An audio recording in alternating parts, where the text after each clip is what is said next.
Good morning students. अब हम exercise 4th week के ही और क्वेश्चन ले लेते हैं।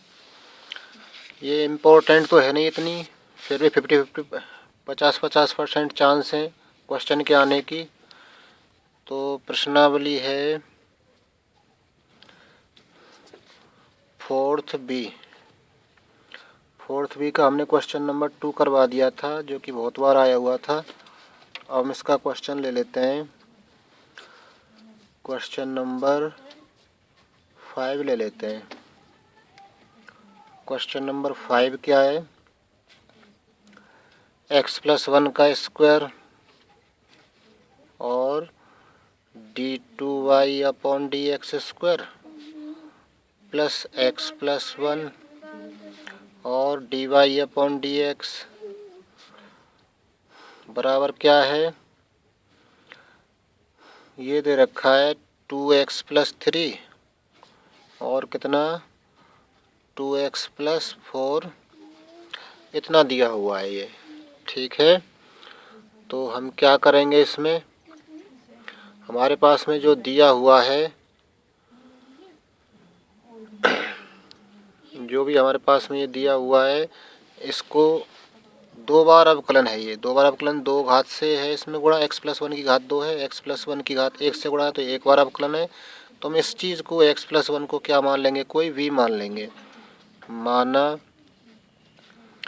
x+1 बराबर किसी v के। अब इसका हम क्या करेंगे? x के सापेक्ष अवकलन, x के सापेक्ष अवकलन करने पर, x के सापेक्ष अवकलन करेंगे तो क्या आएगा? x का 1 हो जाएगा, x का अवकलन 1 हो जाएगा, x के सापेक्ष 1 का अवकलन 0 हो जाएगा। तो 1 को छोड़ दें तो बराबर v का अवकलन क्या हो जाएगा? dv/dx। तो हमारे पास dv/dx की वैल्यू 1 आ गई। पर हमारे पास में तो dy/dx है और d2y/dx² है, तो इनकी वैल्यू अब निकालेंगे। अब dy/dx क्या निकल कर आएगा? dy/dx को हम ऐसे लिख सकते हैं, dy/dx, थोड़ी सी जगह छोड़ रखी है हमने, dy/dx यहाँ जगह छोड़ रखी है, तो यहाँ हम लिख लेते हैं dv नीचे और dv ही ऊपर। तो ये dy/dv हो गया, ये dv/dx हो गया। dv/dx है हमारे पास, dv/dx की वैल्यू 1 है, तो यहाँ हम 1 रख देते हैं। तो इसका मतलब क्या हुआ कि हमारा जो dy/dx है वो बराबर हो गया कितना? dy/dv into 1। तो इसका मतलब हुआ dy/dx की वैल्यू हो गई dy/dv। dy/dx की वैल्यू क्या हो गई? dy/dv। ठीक है, ये वैल्यू हो गई। इसी प्रकार हमें आवश्यकता पड़ेगी d2y/dx² की। इसकी वैल्यू क्या हो जाएगी? d2y/dx² की। ये देखना dy/dx की वैल्यू dy/dv, तो दो बार अवकलन की वैल्यू दो बार अवकलन आ जाएगा, इसमें भी dy/dv²। ठीक है, d2y/dv²। ये सारे मान हम यहाँ रखेंगे। तो इसको हम सबको v में चेंज करेंगे, तो x का मान भी हमें रखना पड़ेगा। तो x का मान 1 से निकाल लेते हैं। समीकरण कौन से? समीकरण 1 से। समीकरण 1 से x का मान क्या आ जाएगा? v-1। ठीक है, समीकरण 1 से x का मान v-1 आ जाएगा। v-1 हम यहाँ रखेंगे और x+1 की जगह v यहाँ लिखेंगे। इसकी जगह क्या लिखेंगे? d2y/dv²। तो हमारे पास में जो समीकरण a है, ये इसको समीकरण a नाम दे देते हैं। समीकरण a में मान रखने पर, समीकरण a में मान रख रहे हैं तो x+1 की जगह क्या लिख रहे हैं? v। तो ये हो गया v² d2y/dv²। d2y/dx² की जगह क्या लिख दिया? d2y/dv² प्लस x+1 की जगह क्या लिख रहे हैं? v। और dy/dx की जगह क्या लिख रहे हैं? dy/dv। dy/dv। तो 2x की जगह क्या लिख रहे हैं? x की जगह लिख रहे हैं v-1 और +3 जैसे के तैसे, और क्या है 2x की जगह क्या लिख रहे हैं v-1, v-1, ठीक है, और +4 जैसे के तैसे, ठीक है। हमने ये क्या किया है, समीकरण ए में मान रख दिया है सभी का। तो नेक्स्ट देखते हैं क्या मिलता है।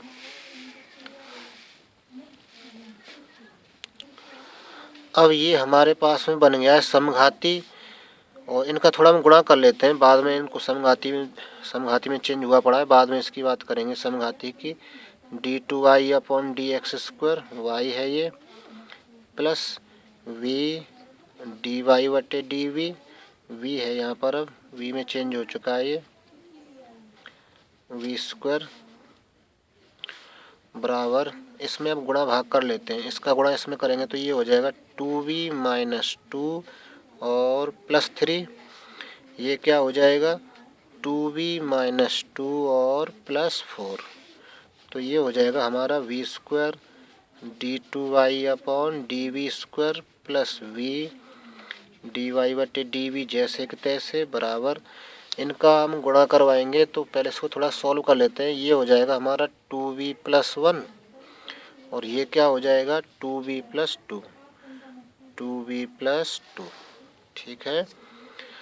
अब क्या करेंगे, अब क्या किया जाएगा इसमें v² d2y/dv² तो है ही ये, प्लस v dy/dv भी जैसे कि तैसे, इन दोनों का गुणा करवा लेते हैं। 2v का 2v में करवाएंगे तो ये आ जाएगा 4v², 2v का इसमें 1 में गुणा करवाएंगे तो 2v आएगा, 2v का गुणा इस 2 में करवाएंगे तो 4v आएगा, तो कुल मिलाकर ये 5v हो जाएगा। 2 का गुणा 1 में करवाएंगे तो क्या आएगा, ये 2 आ जाएगा, 4v² प्लस 5v प्लस 2, ठीक है, ऐसा हो जाएगा ये। अब क्या करेंगे, अब हमारा ये समघाती बन गया v के पदों में। जो हमारी एक्सरसाइज कौन सी थी, 4th ए में चेंज हो गया। अब ये 4th ए की भांति हल करेंगे। अब इसको कैसे किया जाएगा हल 4th ए की भांति, तो माना z बराबर log v, समघाती है, ये समघाती है, इसलिए माना z बराबर कितना log v। तो यहाँ से v की वैल्यू क्या हो जाएगी, v की वैल्यू हो जाएगी e की पावर z, v की वैल्यू क्या हो जाएगी e की पावर z हो जाएगी, ठीक है।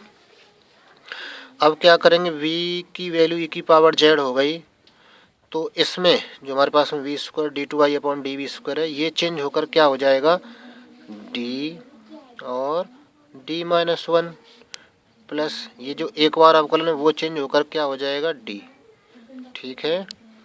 और जो y है हमारे पास में वो कहाँ जाएगा बाहर, 4, v की जगह हम e की पावर z लिख रहे हैं, स्क्वायर है तो ये e की पावर क्या हो जाएगा 2z प्लस 5, v की जगह क्या लिख रहे हैं e की पावर z और प्लस 2, 5 e की पावर z प्लस 2 हो गया ये, ठीक है। अब इस d का इसमें गुणा करवा देते हैं, हम जहाँ लिख देते हैं ये जो हमारे पास में कैपिटल D है वो क्या चीज़ है, ये जो कैपिटल D है वो d/dz, जब हम z बराबर मान लेते हैं तो कैपिटल D हमारा d/dz में चेंज हो जाता है, ठीक है। इतना प्राप्त हो गया हमें ये। अब इसको और सॉल्व करते हैं, d का गुणा करवा लें इसमें, ये हो जाएगा d² माइनस d हो जाएगा, और क्या आएगा प्लस d और y बराबर कितना 4 e की पावर 2z प्लस 5 e की पावर z और प्लस 2, ठीक है। यहाँ ये d से d कैंसिल हो रहा है, केवल क्या रह गया d², y बराबर कितना 4 e की पावर 2z प्लस 5 e की पावर z और प्लस 2। हम इसका CF निकालेंगे, पहले क्या निकालेंगे इसका CF कैसे मिलेगा। अब CF के लिए सी एफ के लिए क्या करना पड़ेगा, हमें डी बराबर क्या रखना पड़ेगा, एम रखने पर। सी एफ के लिए डी बराबर एम रखना पड़ेगा, तो ये एम स्क्वायर हो जाएगा, एम स्क्वायर, और तो यहाँ कोई संख्या है नहीं, तो एम स्क्वायर ही बराबर 0 के। तो एम के मान क्या क्या आएंगे, 0 और एम बराबर 0। एम स्क्वायर बराबर 0, तो इसका मतलब एम बराबर 0, फिर से एम बराबर 0, दो घात है इसकी। तो एम के मान आ गए 0 और 0, समान मान है ये। तो हमारा सी एफ कैसे लिखा जाएगा, सी एफ, दो मान समान है एम के, तो C1 प्लस C2 जेड, क्योंकि जेड में चेंज हो चुका है तो C1 प्लस C2 जेड आएगा। एक्स में होता है ये हमारा, तो क्या लिखते हैं हम, C1 प्लस C2 एक्स, और ई की पावर ये जो मान है वो आ जाएगा 0 जेड। तो इसकी वैल्यू क्या हो जाएगी, C1 प्लस C2 जेड की वैल्यू, जेड की वैल्यू क्या है हमारी, log v। जेड की वैल्यू क्या है, log v, ये रही जेड बराबर क्या है, जेड बराबर log v। ठीक है, ये हमने यहाँ रख दिया। ई की पावर 0 की वैल्यू 1 हो जाएगी, log v। अब इसमें v का मान लिख देते हैं। v का मान हमारा क्या है, x प्लस 1। v का मान देखो क्या है, v बराबर कितना है, x प्लस 1। v बराबर x प्लस 1 रख देते हैं, तो ये आ जाएगा हमारा कितना, सी एफ आ जाएगा, सी एफ बराबर C1 plus C2 log x plus 1। ये हमने क्या लिख दिया, v का मान लिख दिया x प्लस 1, तो ये हमारा सी एफ हो गया। अब हम पी आई निकालते हैं अगले पेज में। तो पी आई हमारा इस समीकरण से मिलेगा, डी स्क्वायर वाई बराबर 4 ए की पावर 2 जेड प्लस 5 ए की पावर जेड। ये पद ऊपर आएगा, डी स्क्वायर कहाँ जाएगा, नीचे। तो पी आई की वैल्यू क्या हो जाएगी,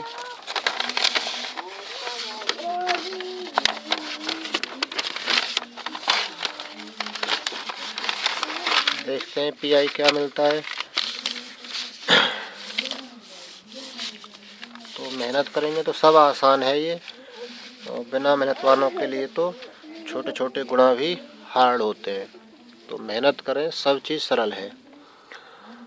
तो क्वेश्चन नंबर वही चल रहा है हमारा, पेज दूसरा है ये, पेज 2। अब हम पी आई निकाल रहे हैं। पी आई बराबर 1/d स्क्वायर, और क्या था वहाँ पर, ई की पावर क्या था, 4 ई की पावर 2 जेड प्लस 5 ई की पावर जेड प्लस 2। 4 ई की पावर 2 जेड, ये है 4 ई की पावर 2 जेड प्लस 5 ई की पावर जेड प्लस 2। ठीक है, तो 1/d स्क्वायर आ रहा है। 1/d स्क्वायर का मतलब क्या है, दो बार समाकलन। 1/d स्क्वायर का मतलब दो बार समाकलन।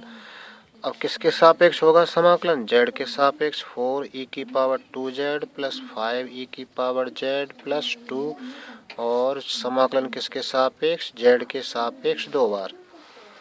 तो इंटीग्रेशन, ये वाला इंटीग्रेशन जैसे कि तैसे, इसका समाकलन कर देते हैं। 4 तो कांस्टेंट है, ई की पावर 2 जेड का क्या हो जाएगा, ई की पावर 2 जेड अपॉन 2 प्लस 5 ई की पावर जेड का क्या होगा, ई की पावर जेड। 2 का क्या होगा, 2 जेड। 2 का समाकलन, 2 तो कांस्टेंट है, 1 का समाकलन करेंगे जेड और डी जेड। एक बार समाकलन हो चुका, यहाँ ये 2 से कट रहा है, ये इकट्ठा ही काट देंगे। तो 4, अब फिर से समाकलन कर देते हैं। ई की पावर 2 जेड बटे 2 पहले से ही है, और एक 2 नीचे आ जाएगा। ठीक है, प्लस 5 ई की पावर जेड का ई की पावर जेड, 2 जेड का क्या हो जाएगा, जेड स्क्वायर बाई 2।